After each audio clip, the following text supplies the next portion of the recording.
ನಮ್ಮ ಜೊತೆ ಸಂಸದ ತೇಜಸ್ವಿ ಸೂರ್ಯ ಅವರು ಇದ್ದಾರೆ, ಅವ್ರನ್ನ ಮಾತಾಡ್ತಾ ಹೋಗ್ತೀನಿ. ಸರ್, ನಾಳೆಯಿಂದ 5% ಮೆಟ್ರೋ ದರ ಏರಿಕೆ ಆಗುತ್ತೆ. ಈ ವಿಚಾರವಾಗಿ ನೀವು ಇವತ್ತು ಪ್ರಯಾಣಿಕರ ಜೊತೆ ಸಂವಾದವನ್ನು ಕೂಡ ನಡೆಸಿದ್ರೆ, ಹಾಗೆ ಬ್ಲಾಕ್ ಟಿ ಶರ್ಟ್ ಕೂಡ ಧರಿಸ್ಕೊಂಡು ಬಂದ್ರಿ. ಈ ವಿಚಾರವಾಗಿ ಮೇಡಮ್, ಈ ಟಿ ಶರ್ಟ್ ಮೇಲೆ ರಾಜ್ಯ ಸರ್ಕಾರ ಫೇರ್ ಫಿಕ್ಸೇಷನ್ ಕಮಿಟಿ ಎದುರುಗಡೆ ಮಾಡಿರುವಂತ ಆರ್ಗ್ಯುಮೆಂಟ್ ಅನ್ನ ಹಾಕಿದೀವಿ. ಇದರಲ್ಲಿ ಬಹಳ ಸ್ಪಷ್ಟವಾಗಿ ರಾಜ್ಯ ಸರ್ಕಾರ ನಮ್ಮ ಹತ್ರ ಇವತ್ತು ಆರ್ಥಿಕ ಸ್ಥಿತಿ ಕುಸಿದೋಗಿದೆ, ಆ ಕಾರಣಕ್ಕೋಸ್ಕರ ದರ ಏರಿಕೆ ಮಾಡಿ ಅಂತ ಅವರು ಆರ್ಗ್ಯುಮೆಂಟ್ ಮಾಡಿರುವಂತದ್ದಿದೆ. 1 ವರ್ಷ ಅಲ್ಲ, ಪ್ರತಿ ವರ್ಷ ಜಾಸ್ತಿ ಮಾಡಬೇಕು ಅನ್ನುವಂಥದ್ದು ಆರ್ಗ್ಯುಮೆಂಟ್ ಮಾಡಿದ್ದಾರೆ. ಅದ್ರ ಪ್ರಕಾರ ಇವಾಗ ಜಾಸ್ತಿ ಆಗ್ತಾ ಇದೆ, ಇದು ಸ್ಪಷ್ಟ ಆಗಿದೆ. ನಾಳೆ ದರ ಏರಿಕೆ ಆಗಬಾರದು ಅಂತ ಕೇಂದ್ರದ ಸಚಿವರು ಸೂಕ್ತ ಅಧಿಕಾರಿಗಳಿಗೆ ಮೌಖಿಕವಾಗಿ ತಿಳಿಸಿದ್ದಾರೆ. ಮುಖ್ಯಮಂತ್ರಿ ಉಪಮುಖ್ಯಮಂತ್ರಿಗಳು ಕೂಡ ಬಿಎಂಆರ್ಸಿಯಲ್ಲಿ ಯಾಕೆ ತಿಳಿಸ್ತಾ ಇಲ್ಲ? ಫೈನಲಿ ಇದಕ್ಕೆ ಉತ್ತರ ಕೊಡಬೇಕಾಗಿರೋದು ಅವರು. ದರ ಏರಿಕೆ ಜಾಸ್ತಿ ಮಾಡಿ ಅಂತ ಯಾಕೆ ಕೇಳಿದ್ರಿ? ಇದಕ್ಕೆ ಉತ್ತರ ಅವ್ರು ಕೇಳಬೇಕು, ಯಾಕೆಂದ್ರೆ ಅವ್ರು ಕೇಳಿದ್ದಾರೆ. ನಾಳೆ ದರ ಏರಿಕೆ ಕಡಿಮೆ ಮಾಡಿ ಅಂತ ಕೇಂದ್ರದ ಸಚಿವರು ಸೂಚನೆ ಕೊಟ್ಟ ಮೇಲೂ ಕೂಡ ನೀವ್ ಯಾಕೆ ದರ ಏರಿಕೆ ಆಗ್ಲಿ ಕಡಿಮೆ ಮಾಡಿ ಅಂತ ಅಧಿಕಾರಿಗಳಿಗೆ ನೀವ್ ಯಾಕೆ ತಿಳಿಸ್ತಾ ಇಲ್ಲ? ಅವ್ರು ಹೇಳ್ತಾ ಇರೋದು ನಮಗೆ ಲಿಖಿತವಾಗಿ ಯಾವುದು ಬಂದಿಲ್ಲ, ಮೌಖಿಕವಾಗಿ. ಮುಖ್ಯಮಂತ್ರಿಗಳೇ ಈಗ ಮುಖ್ಯಮಂತ್ರಿಗಳು ಹೇಳಿ ಮೌಖಿಕವಾಗ್ಲೇನೆ, ಅವ್ರು ಯಾಕೆ ಹೇಳ್ತಾ ಇಲ್ಲ ಇದನ್ನ ಕಡಿಮೆ ಮಾಡಿ ಅಂತ?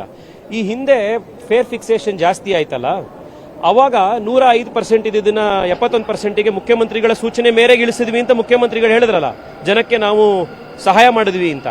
ಈಗಲೂ ಮಾಡಿ ಸಹಾಯ ಅದೇ ತರ. ಯಾರು ಬೇಡ ಅಂತ ಇದ್ದಾರೆ ನಿಮ್ಗೆ? ಕೇಂದ್ರ ಸರ್ಕಾರ ದರ ಏರಿಕೆ ಮಾಡಬಾರದು ಅಂತ ಹೇಳಿದೆ. ಈಗ ತಿರ್ಗಾ ಜಾಸ್ತಿ ಆಯ್ತು ಅಂತಂದ್ರೆ ನಿಮ್ಮ ತಾಕೀತ್ ಮೇಲೆ ಆಗಿದೆ ಅಂತ ತಾನೇ ಅರ್ಥ. ಈಗ 50-50 ಜಾಯಿಂಟ್ ಪಾರ್ಟ್ನರ್ ಅಲ್ಲಿ 50% ಅವರಂತೂ ಬೇಡ ಅಂದ್ಬಿಟ್ಟಿದ್ದಾರೆ. ಇನ್ನೂ ಆಗತ್ತೆ ಅಂದ್ರೆ ಇನ್ 50% ಅವರದೇ ತಾನೇ ಕಾರಣ, ಹೇಳಿ ಅವರು. ಸರ್, ನೀವು ಹೇಳ್ತಿರೋಂಥದ್ದಂದ್ರೆ ಇರುವಂತದ್ದು ಶ್ಯಾಡೋ ಕ್ಯಾಶ್ ಸಪೋರ್ಟ್ ಅನ್ನ ಕೊಡಕ್ ಆಗ್ತಾ ಇಲ್ಲ, ಹೀಗಾಗಿ ದರ ಏರಿಕೆಯನ್ನ ಮಾಡಿ ಅಂತ ಹೇಳಿ. ಶ್ಯಾಡೋ ಕ್ಯಾಶ್ ಸಪೋರ್ಟ್ ಜೊತೆಗೆ ಅಂದ್ರೆ ರಾಜ್ಯ ಸರ್ಕಾರದ ವೀಕ್ ಫೈನಾನ್ಸಸ್ ನ ಜೊತೆಗೆ ಅವರೇ ಕೇಳ್ಕೊಂಡಿದ್ದಾರೆ ಪದೇ ಪದೇ ಜಾಸ್ತಿ ಮಾಡಿ ಅಂತ.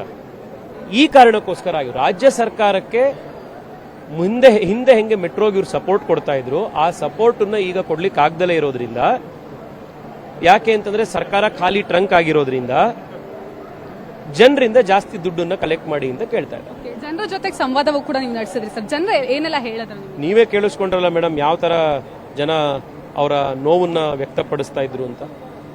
ಇದು ಸ್ಥಿತಿ ಇದೆ. ಸರ್ಕಾರ ಈಗಲಾದ್ರೂ ಎಚ್ಚೆತ್ತುಕೊಳ್ಬೇಕು ಅನ್ನೋದು ನನ್ನ ಆಗ್ರಹ. ನಾಳೆ ದರ ಏರಿಕೆ ಆಯ್ತು ಅಂತ ಹೇಳಿದ್ರೆ ಮುಂದಿನ ಹೋರಾಟ ಯಾವ ರೀತಿ? ಈ ಜನಜಾಗೃತಿ ಏನ್ ಮಾಡ್ತಾ ಇದೀವಿ, ಇದನ್ನ ಮುಂದುವರಿಸ್ತೀವಿ. ಜನ ಉತ್ತರ ಕೊಡ್ತಾರೆ, ಎಲ್ಲದಕ್ಕೂ ನಾವೇ ಉತ್ತರ ಕೊಡಬೇಕು ಅಂತಿಲ್ಲ. ಜನ ಕಾಯ್ತಾ ಇರ್ತಾರೆ, ಜನ ಉತ್ತರ ಕೊಡ್ತಾರೆ. ಇದಿಷ್ಟು ಸಂಸದ ತೇಜಸ್ವಿ ಸೂರ್ಯ ಅವರ ಮಾತಾಗಿದೆ. ಕ್ಯಾಮರಾ ಪರ್ಸನ್ ಪ್ರಶಾಂತ್ ಜೊತೆ ಸುಷ್ಮಿತಾ ಪೂಜಾರಿ, ಪವರ್ ಟಿವಿ, ಬೆಂಗಳೂರು.